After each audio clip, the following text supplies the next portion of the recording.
If we are moving, let's choose a house with one more room than we are considering, for the sake of my parents." The moment I heard Tyler's words, despair spread in my heart. The reality of living with my in-laws weighed heavily on my mind. Throughout our marriage, I had been tormented by my in-laws meddling, especially my mother-in-law, who constantly made snide remarks and blamed me. I was often blamed for our decision not to have children. "Sarah, when will I ever see my grandchildren's faces?" It's truly heart-wrenching. I had heard these words many times, and they wore me down. Tyler did not stand by me, only remaining unresponsive. At times, he even seemed to agree with his mother's words and blamed me. Living with the in-laws would make my life even more difficult. I would have no free time and would have to live constantly mindful of my in-laws' eyes. Just thinking about it felt crushing. My father-in-law was also cold towards me, just like my mother-in-law. He always followed my mother-in-law's opinions and was indifferent and harsh towards me.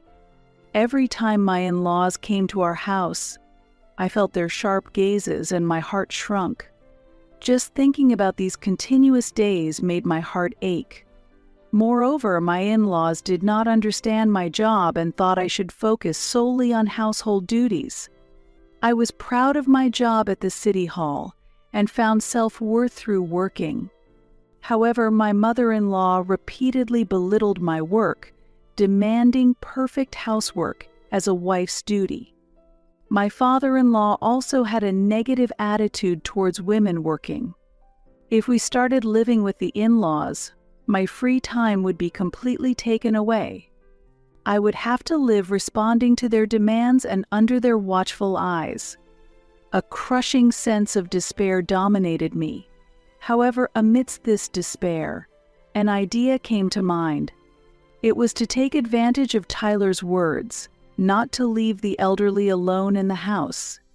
If my in-laws were to live in this house, I decided to have my parents live with us as well. So I decided to choose not just one extra room, but two. My parents are modest and kind, and they cherish me.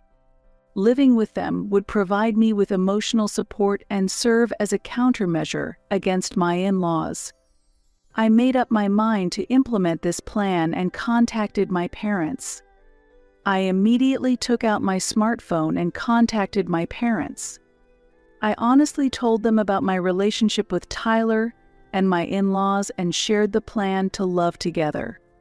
My parents listened to me with surprise. My mother said with tears in her voice, "It must have been hard being alone for so long," and my father strongly stated, "We will help you out since you have been enduring all this while." The call with my parents lasted longer than expected. I poured out all the feelings I had been holding in. My mother kindly responded and occasionally said with tears, "It must have been tough."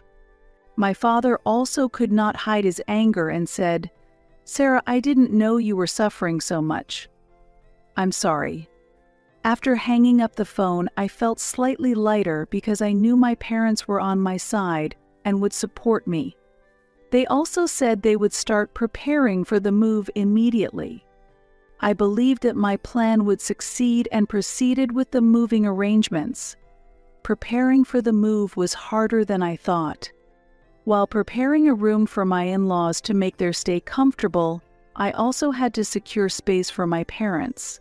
Arranging furniture and sorting belongings were tedious tasks, but I tackled them one by one. During this time, my in-laws became increasingly harsh towards me. My mother-in-law ordered, "Sarah, clean up properly," and my father-in-law coldly stated, "Such a sloppy daughter-in-law is problematic."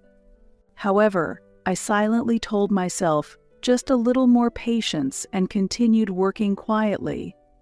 One day, I received a call from my mother. She was concerned and asked, "Sarah, are you okay? Are you not overdoing it?" I replied, "I'm fine, Mom." the move will be over soon, so I'll hang in there. My mother insisted, okay, but if anything happens, tell us right away. My father also encouraged me, saying, Sarah, you're a strong girl. We will be there soon, so just a little more patience. Encouraged by his words, I felt renewed strength.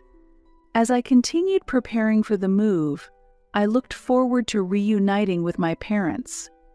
I believed that with them, I could become stronger and overcome living with my in-laws. As the moving day approached, I became busier. In addition to preparing for the in-laws' move, I also had to proceed with my parents' move. However, if this plan succeeded, my life would change dramatically. This thought made the busyness bearable. On the moving day, both my in-laws and my parents arrived simultaneously. My in-laws looked surprised at my parents, but I calmly explained, I've decided to have my parents live with us too. My in-laws seemed unconvinced, but I argued using Tyler's words, it's not good to leave the elderly alone in the house. My in-laws looked puzzled, but I responded firmly. My mother-in-law expressed her dissatisfaction. Sarah, what is this all about? I calmly replied, if you both are coming, it is necessary for my parents to live with us as well.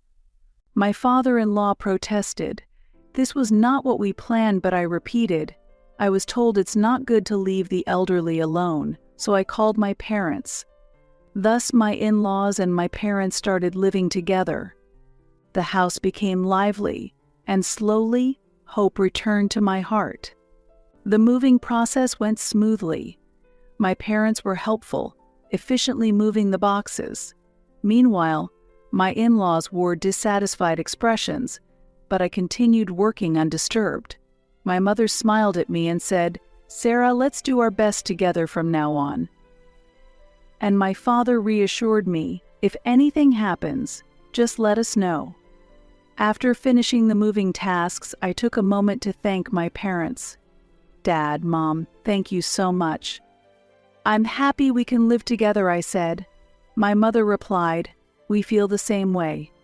We'll support you fully so that you can be happy. My father added, Sarah, I'm glad to see your smile. Observing our interactions, my in-laws couldn't hide their displeasure. My mother-in-law coldly asked, Sarah, where will our room be? I explained, I have prepared this room for you. I've made it comfortable for you both, but she seemed unconvinced, responding only with, well, I see.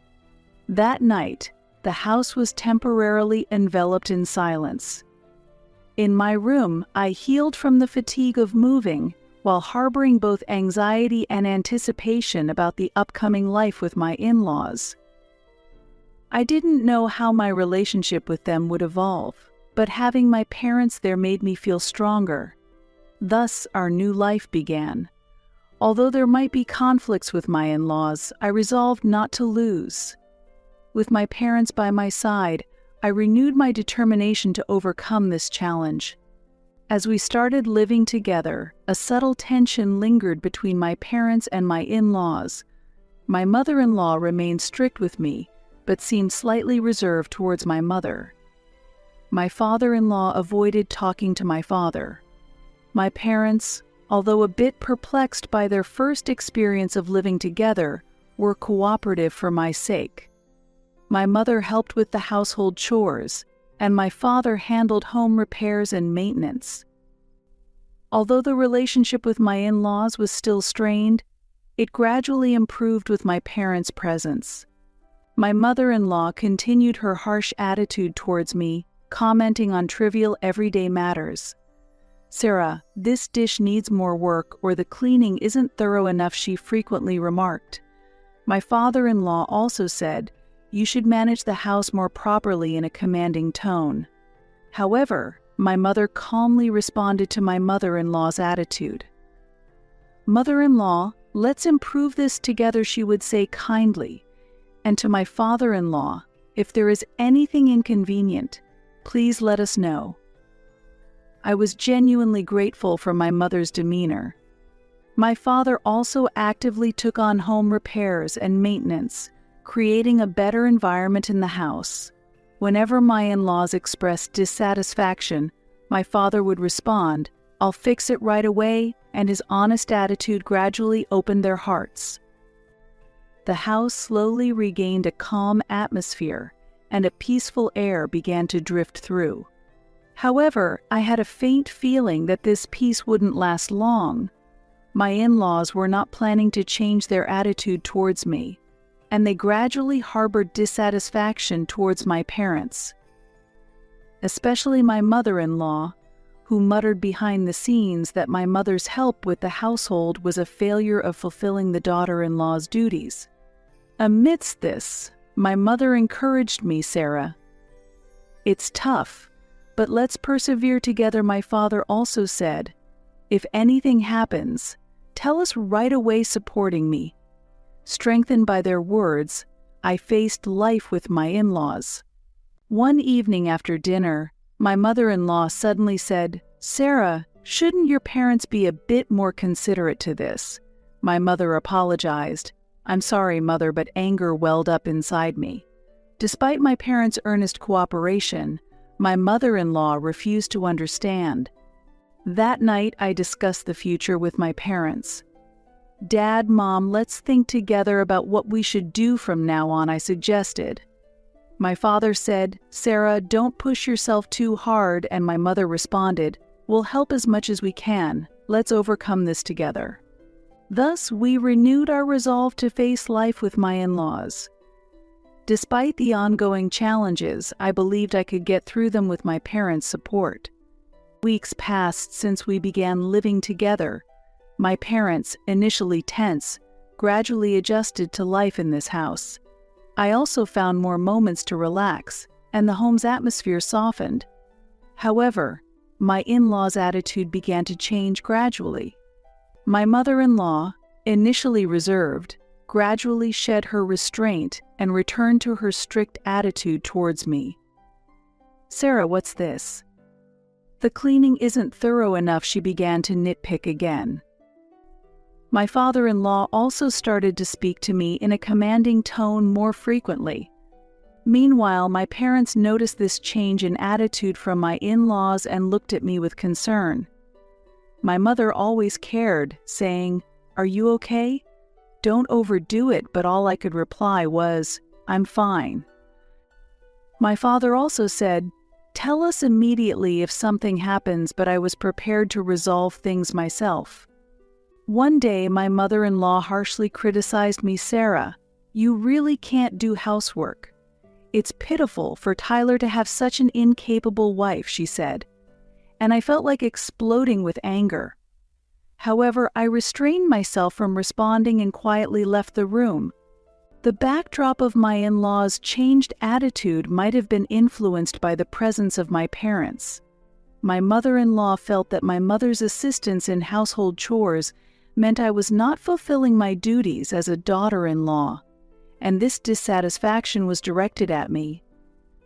My father-in-law also harbored resentment, feeling that my father was taking over his role in home repairs and maintenance. During this ongoing conflict with my in-laws, Tyler found a moment to apologize to me. One day, while we were quietly spending time in the living room, Tyler suddenly spoke to me. "Sarah, I'm really sorry about how my parents have been acting lately," he said, and I could hardly hide my surprise. "What's going on, Tyler?" I asked. He was silent for a while before continuing. "I hadn't realized they were being so harsh to you. Seeing how hard you've been working lately made me realize it. I'm really sorry for everything up to now," he said earnestly. Hearing this brought a slight relief to my heart. "Thank you, Tyler. But I'm just trying to make sure everyone in the family can live happily," I replied. Tyler nodded. "From now on, I'll help out more, so let's work together," he promised. Those words began to restore some hope in me. Tyler's apology was a significant relief for me. I felt that his understanding of my struggles and his willingness to help might improve our relationship with his parents. However, in reality, His parents' attitudes remained unchanged, and living together continued to be challenging. One day, when Tyler came home from work, he asked, "Did my mother say harsh things to you again today?" I replied, "Yes, but don't worry about it." But Tyler insisted, "Don't say that. I know it's hard for you, so please tell me if something happens," he urged. His words lightened my heart a bit. Tyler even asked his mother to be kinder to me, but she retorted, "I'm saying these things for Sarah's sake." Seeing this, I felt in my heart, ultimately, my mother-in-law won't change. Still, Tyler's support became my strength. His kind treatment helped me continue to endure life with my in-laws. Our bond slowly deepened, and our relationship gradually improved. Throughout this, my parents continued to support me unwaveringly. My mother would say, "Sarah, talk to us anytime you're having a tough time," and my father also urged, "Tell us right away if something happens." Supported by their words, I faced life with my in-laws. As my relationship with Tyler slowly improved, I felt the time had come to make a final decision. Living with his parents had become unbearable for me. Even though Tyler had apologized and become supportive, as long as his parents' attitudes remained the same, I couldn't regain peace of mind. One day, I brought up a serious conversation with Tyler. "Tyler, our relationship will break down if this continues. I can't live with your parents anymore. For our sake, please consider living separately," I started. Tyler looked surprised but seemed to understand quickly. "I understand, Sarah. I respect your feelings," he replied. Relieved by his words, I felt a burden lift from my shoulders. We began preparing for a new life. We found separate living arrangements for his parents and decided to start anew. This decision brought light back into my heart. A few weeks later, the move for his parents was complete, and our life regained its calm. The day they left the house was also a new beginning for me. His mother said, "Thank you for everything, Sarah," in a formal goodbye, but I felt no genuine gratitude in her words. After his parents left, I proposed divorce to Tyler. "Tyler, I can no longer continue this," I said, and he silently nodded. "I understand, Sarah. I wish you happiness," he replied. Hearing this, I couldn't stop the tears. Thus, we officially divorced, and each began a new path. New hope sprouted in my heart, and I looked forward to what life had in store. Life after divorce was not easy. Preparing for a new life and sorting out my emotions was necessary. The separation from Tyler, whom I had been with for many years, caused me great pain. However, I believed in my decision and encouraged myself. While focusing on my job, I continued efforts to adapt to my new life. Without the support of friends and family, I couldn't have overcome this difficult period. My parents continued to encourage me. Tyler and his parents struggled to adapt to their new life. They had lost their familiar home and were forced to live in a cramped apartment. Tyler, too, became increasingly isolated as he faced work and lifestyle stresses. Meanwhile, I gradually adjusted to my new life. Free from concerns about my in-laws and Tyler, I found joy in living at my own pace. I devoted more time to gardening and cooking, regaining peace of mind. Divorcing Tyler was a significant decision, but I believed it was the right path for me. My parents continued to support my new life. My mother encouraged, "Sarah, live for yourself from now on," and my father always said, "Contact us if you need anything." Months after starting my new life, I was satisfied with my new existence. Overcoming past hardships, I relished the joy of making my life truly my own. I led a much freer and more comfortable life than before. Work was going well, and I was fortunate to have new encounters. My relationship with a man I met through my hobbies was going well, and his presence became a daily joy. I kept in frequent contact with my parents, whose support strengthened me. As I began my new life, I had more time to reflect on myself.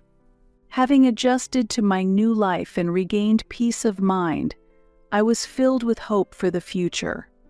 Ready to move beyond past struggles, I relished the joy of controlling both my personal and professional life. Through new relationships, I rediscovered the beauty of loving and supporting one another while dreaming of building a future together. Meanwhile, Tyler and my in-laws faced tough times. With my departure, they seemed to realize for the first time how significant my presence had been. One day, Tyler called me. "Sarah, how are you?" he asked, catching me off guard. "I'm fine, thank you." "How about you?" I responded. Tyler replied, "Well, managing somehow, but it's really tough without you." His words left me with mixed feelings. "Sarah, please forgive us. I truly regret how terribly we treated you," Tyler continued. His apology lightened my heart a bit. "Thank you, Tyler, but it's in the past now. We each need to walk our own new paths," I answered. The lives of Tyler and my in-laws became increasingly difficult.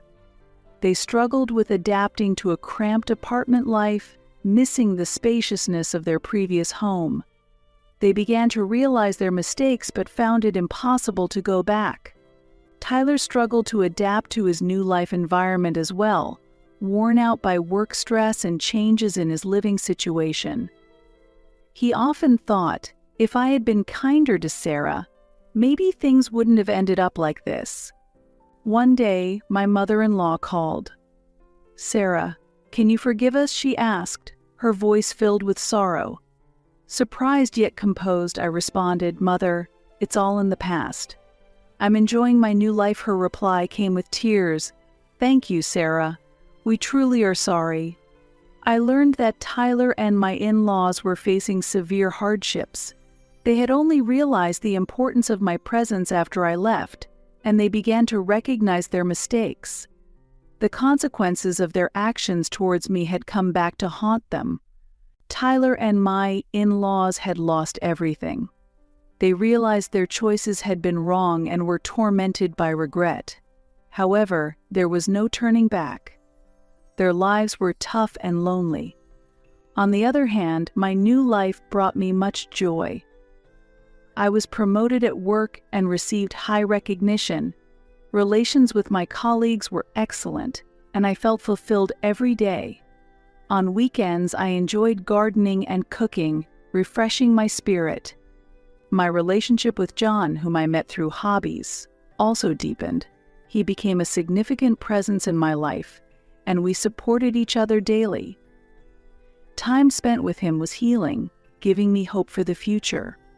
I stayed in frequent contact with my parents, who rejoiced in my new life and always supported me. My mother said, "Sarah, it makes me so happy to see you happy," and my father encouraged, "Continue on your path." Feeling the start of a new life, I had more time for self-reflection. I learned a lot from past events and managed to grow personally. Excited for the future, I was eager for new challenges. I held great expectations for my future. Overcoming past pains made me stronger and more confident in myself. Positively facing each day, I was excited for new challenges. Stepping into this new phase of life, I embraced the joy of building my future. I vowed to enjoy life to the fullest and walk alongside those I love. Though challenges may arise, I was prepared to overcome them all.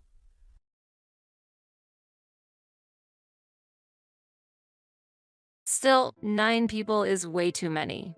Are we all going to get along and play baseball or something? Ever since I was a child, I had harbored a dream.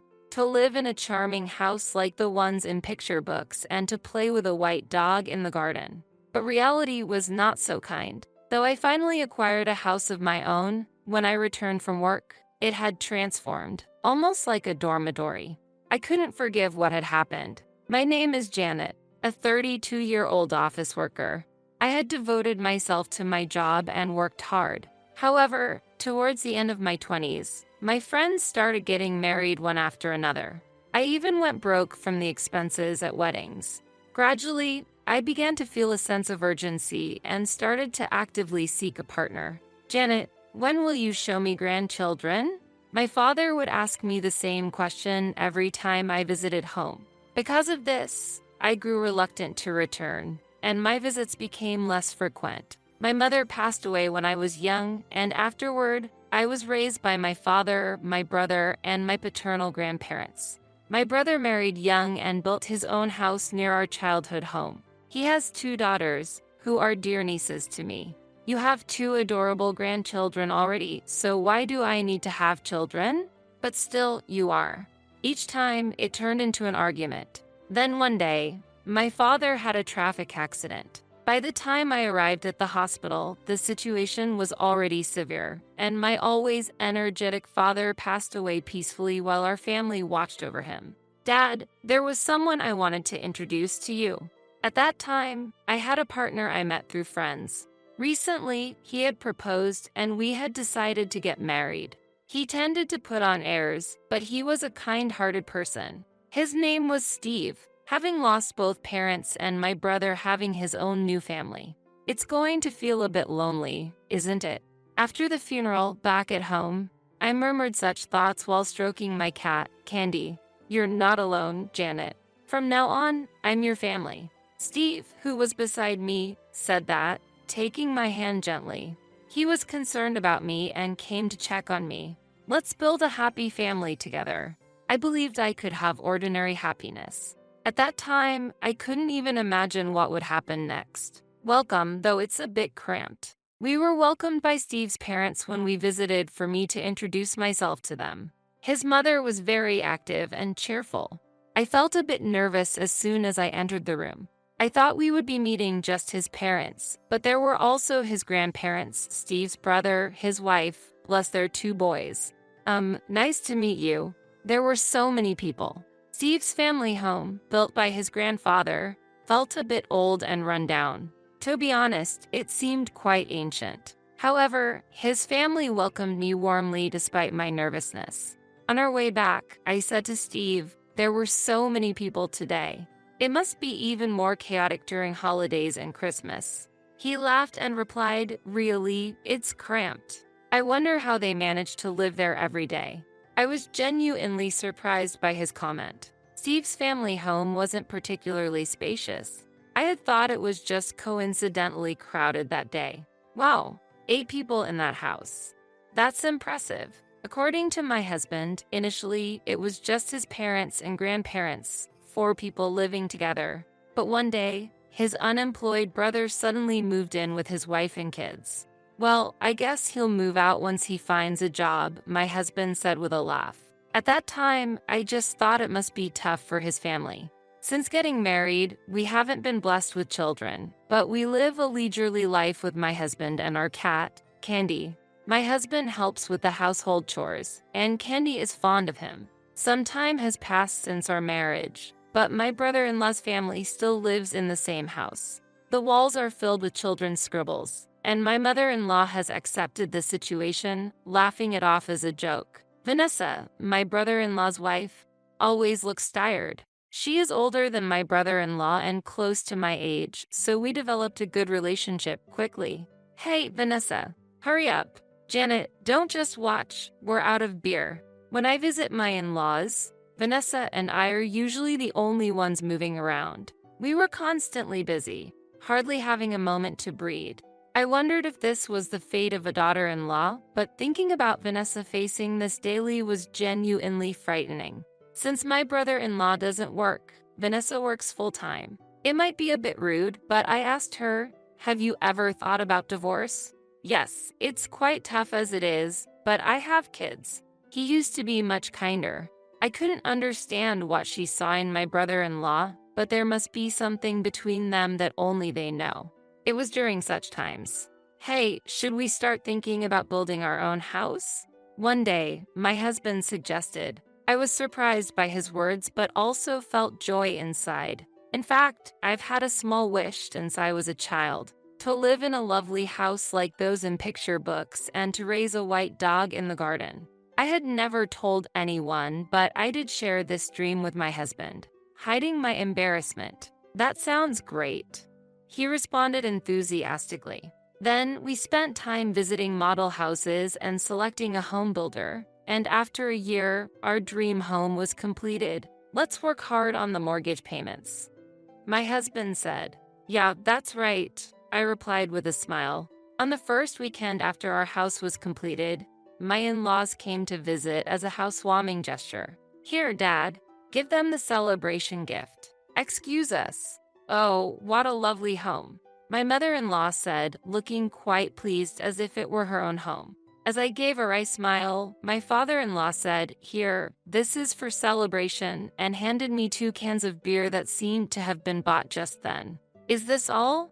My brother-in-law wandered around the house, went into the bedroom on the 2nd floor, and exclaimed, Bo, this bed is so comfortable, as he jumped onto it. Since the father did that, the kids also got excited, running around and shouting, There's a cat. The children chased our cat, Candy, throughout the house. Candy, usually a loving cat, was overwhelmed by so many people and hid in a corner of the room. I'm so sorry, Candy. Looking over at my husband and brother-in-law, they had already started drinking with my in-laws. Janet, mother-in-law, is rushing for snacks. Can I use the kitchen? And I'm really sorry for scaring the cat, Vanessa said, apologizing. How can such a nice person be in that family? I empathized with Vanessa as if she were my own sister. I'll do it, so you take a break, Vanessa. I said that, but Vanessa helped with the cooking while taking care of the kids. Steve's grandparents are always quiet and don't talk much. They were as silent as dolls, yet they commented, What a wonderful home you have. Really? We're sorry for being so noisy. It was Steve's parents who were noisy, yet the 2 of them apologized. His grandparents were very polite people. Ultimately, the problem seems to involve Steve's parents, his brother, and probably Steve himself. After that, Steve's parents and brother started visiting our house almost every weekend. They would party loudly until late at night, causing complaints from neighbors, and the police even showed up once. Steve's grandparents and Vanessa, along with her children, haven't visited our house since the housewarming, but Steve's parents come without hesitation, often leaving me with tasks to do. My patience finally reached its limit. Steve began to show his true character gradually. Once, when I was sick with a cold and couldn't cook dinner, I asked Steve, who returned home from work before me, to buy something for dinner on his way back. What Steve brought home was 2 servings of fried chicken. With no appetite, I reflexively said, Why fried chicken? I can't eat this right now. Without getting angry, Steve replied, What are you talking about, Janet? You need to eat properly and get better, especially now. If I could eat that, I wouldn't have asked in the first place, I thought to myself. Later, when Steve fell ill, I asked him with a hint of sarcasm, Do you want fried chicken? He replied, No, that's obviously not going to work. What are you thinking? He laughed as he said that. In the end, this family is selfish and lacks consideration for others. It's as if they've lost their humanity. They can do as they please now, but there will come a time they'd regret it. I decided that in my heart and smiled slyly. A few days later, it was decided that I had to go on a business trip. On the morning of my departure, I'm off then, I cheerfully said to Steve, Is your business trip starting today? Actually, Vanessa is also on a business trip starting today, he mentioned. Really? I had no idea. What a coincidence, I replied, to which he laughed. My parents are in trouble because they don't have anyone to help around the house. Seeing him laugh, I thought to myself, This man is terrible. Days passed busily while I was away, and a major storm hit. I asked Steve about the situation. I'm fine, but the family home had some leaks due to the rain, he responded. I felt resigned thinking about the aging family home. The day I returned home arrived. As I approached my house from the station, I heard loud laughter. I wondered if someone was having a barbecue in their yard. It was so noisy that I thought it might cause complaints from the neighbors. Then I was shocked to realize the loud voices were coming from my own home. Hesitantly, I opened the door to find a multitude of scattered shoes and walls filled with scribbles. Stunned by this unexpected scene, Steve, already drunk, greeted me. "Oh, Janet, you're back." Angered by his blatant disregard, I stepped into the living room to find Steve's parents and brother also inebriated, with Vanessa busily preparing snacks for them. Steve's grandparents remained as calm as ever, while the children used the walls as their canvas, happily drawing. There was also an unfamiliar young woman present. There was too much information to process. I couldn't organize my thoughts. What exactly is going on here? I tried to have a calm conversation with Steve, asking him quietly, "What? Didn't I tell you?" "The storm caused a leak in the family home," he replied. "I understand that. But why here?" According to Steve, the family home was severely affected by the storm, and our house was chosen as the refuge for his family. While Vanessa was on a business trip, Steve, his parents, and his brother discussed the next steps. "We all thought it would be great to live here together," Steve proposed proudly. "What?" I couldn't grasp what he was explaining. While I remained silent, Steve's parents cheerfully said, "We're family, and there's enough space, so it's fine." "There's no problem, Janet. Sure, the walls are a bit dirty, but that's just the kids doing." My brother-in-law stated nonchalantly. "Who is that woman?" I asked about the unfamiliar woman relaxing on the sofa. "Oh, her? She's a friend of mine and Vanessa." My brother-in-law turned to Vanessa for confirmation, and she smiled kindly, saying, "Yes, that's right. She got kicked out of her place, and when she asked for advice, my brother said it was okay for her to stay here." My brother-in-law explained, "Nice to meet you." The woman responded, but I was completely lost. In the not-so-large living room, there were 9 adults and 2 children. The house was messy, and the walls were covered in scribbles. It was hard to believe this was a new home. The family was loud, creating an atmosphere like a dormitory. I became furious at the situation. Still, 9 people is way too many. Are we all going to get along and play baseball or something? Then I realized something. Wait, where's Candy? Our beloved cat, Candy, was nowhere to be found. When I asked Steve and the others, everyone claimed they hadn't seen her. As I searched for Candy, my nephew informed me, well, when Grandpa opened the window to smoke outside, Candy just slipped out. My brother-in-law glared at his son, who shared this information, as if he was saying something outrageous. "Why would you do that?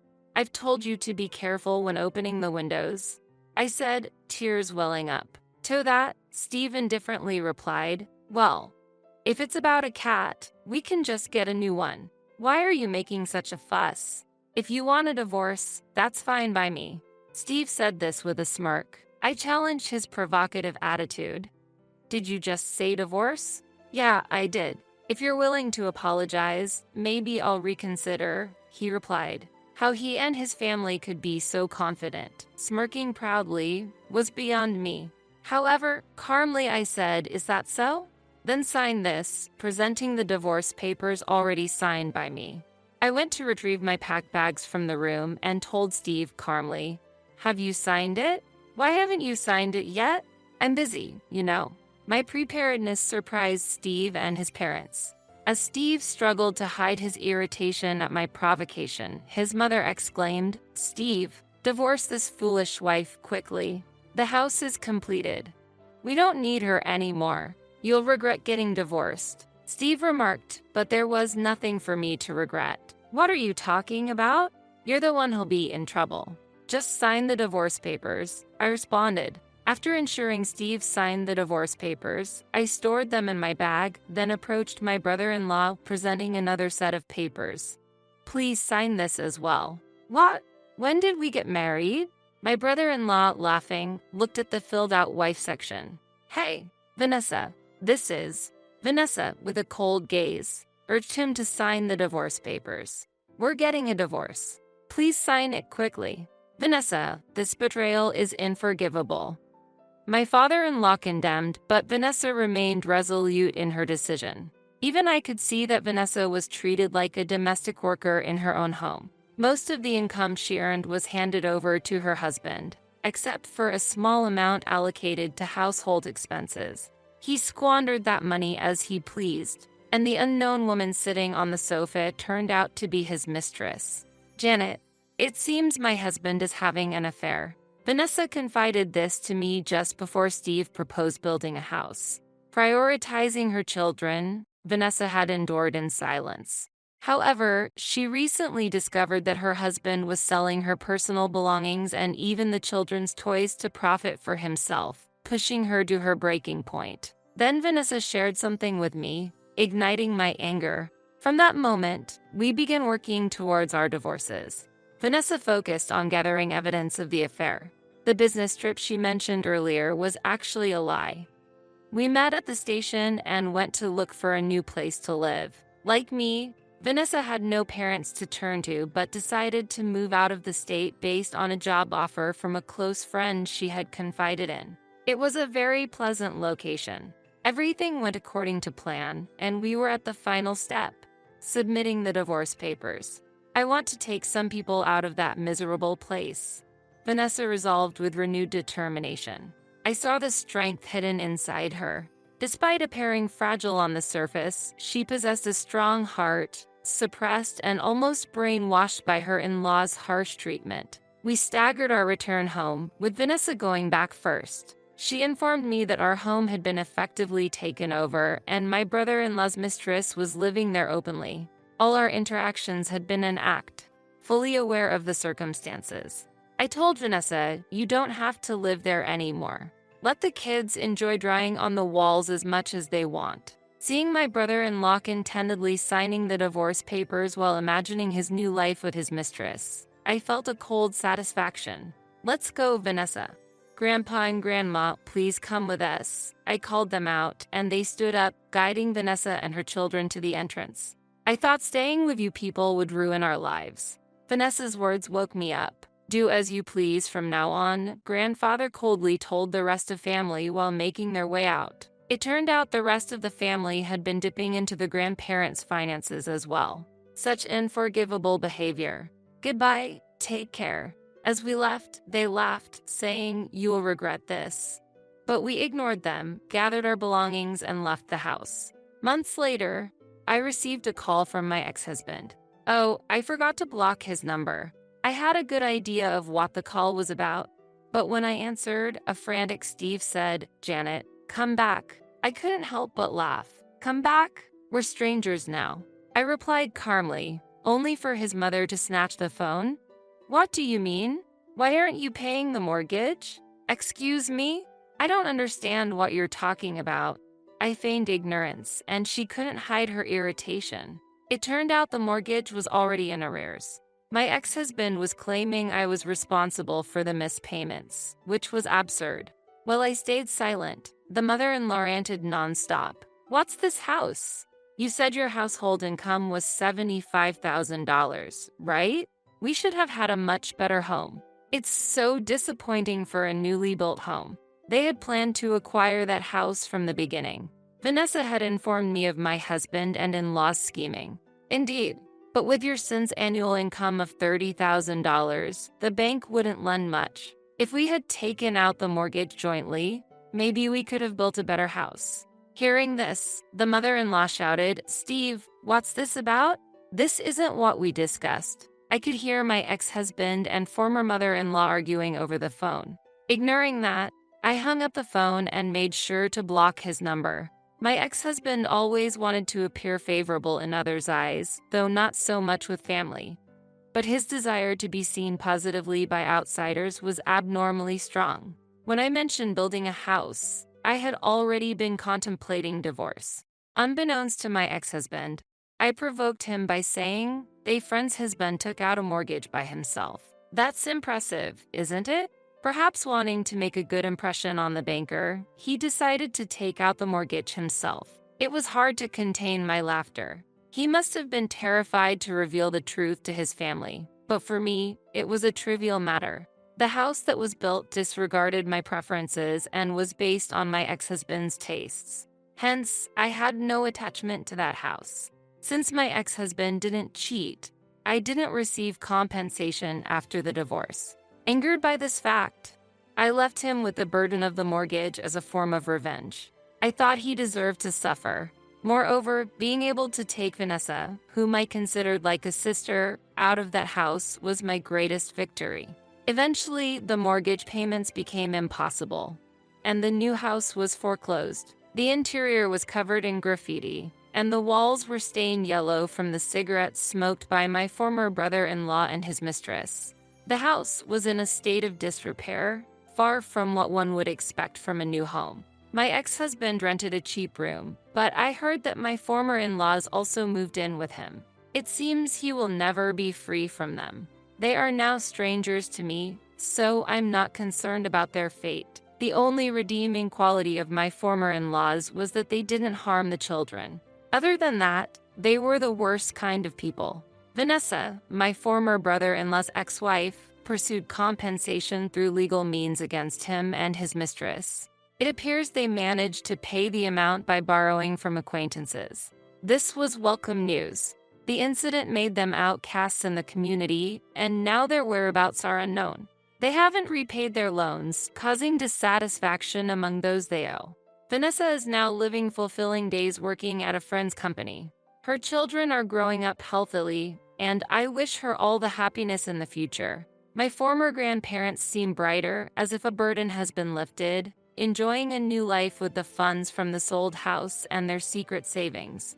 As for me, I requested a transfer to a local office. Surprisingly, my beloved cat Candy is with me. After sharing information about Candy on social media, I found out that a local person had been caring for her. I'm so glad Candy is a friendly cat. Now, I live alone in the house my late father built in my hometown, and with my brother's approval, I'm close to saving enough to build my own home. I hope to introduce someone special at my father's grave someday, and I continue to work hard every day.